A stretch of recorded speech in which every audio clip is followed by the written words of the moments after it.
అధర్మాభిభవత్కృష్ణా ప్రదుష్యంతి కులస్త్రియః స్త్రీషు దుష్టాషు వాష్ణేయా జాయతే వర్ణశంకరా.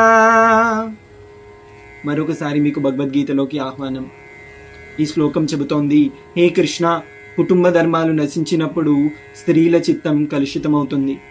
వార్ష్ణేయ, అటువంటి పరిస్థితుల్లో సమాజంలో వర్ణశంకరం అనవసరమైన తరం జన్మిస్తుంది. ఈ శ్లోకం స్త్రీలను నిందించడం లేదు, వారి పరిరక్షణ కోసం పలికిన విజ్ఞప్తి ఇది. స్త్రీలు ఒక కుటుంబాన్ని కాపాడేవారు, సంస్కృతిని కొనసాగించేవారు.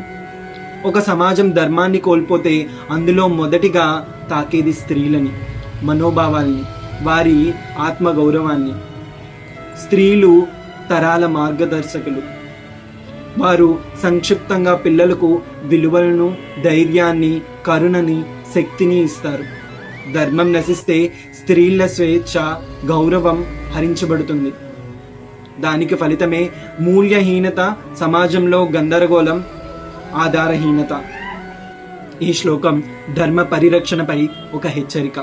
కుటుంబ ధర్మం అనేది కేవలం సంస్కారాల సమాహారం మాత్రమే కాదు, అది వ్యక్తిగతంగా, సామూహికంగా మన జీవితాలను నడిపించే మార్గదర్శనం. ఒకసారి కుటుంబ విలువలు నశిస్తే స్త్రీలు సమాజానికి గుండె లాంటి వారు. అలాంటి వారు తారకరహితంగా మారుతారు. అప్పుడు సమాజం విలయం వైపు దారితీస్తుంది. ఇప్పటి సమాజంలో ఈ శ్లోకాన్ని పురాతన భావంతో చూడకూడదు. ఇక్కడ స్త్రీలు అనగా వారు సమాజ నిర్మాణానికి మూల స్తంభాలు లాంటి వారు. కుటుంబ ధర్మం నశిస్తే అది పురుషులు, స్త్రీలు ఇద్దరిపై పడుతుంది. విలువలు, ప్రేమ, బాధ్యతలు ఇవన్నీ గర్భంలోనే ఉండాలి. అప్పుడు మాత్రమే మన పిల్లల సంస్కారవంతులుగా ఎదుగుతారు. ఇవాల్టి తల్లిదండ్రుల పాత్ర గణనీయంగా మారింది. వారు పిల్లలకు మంచి స్ఫూర్తి కావాలి. అక్కా చెల్లెళ్ళు, తల్లిదండ్రులు అందరూ సమానంగా ప్రేమను, నైతికతని అందించాలి. సామాజిక మాధ్యమాలు, ఒత్తిడి, మనం మానవతా విలువలను పోగొట్టుకుంటున్నాం వాటి వల్ల. ఇదే వర్ణ సంకరం, అనగా విలువలు లేని భవిష్యత్తుని మనమే సృష్టిస్తున్నాం.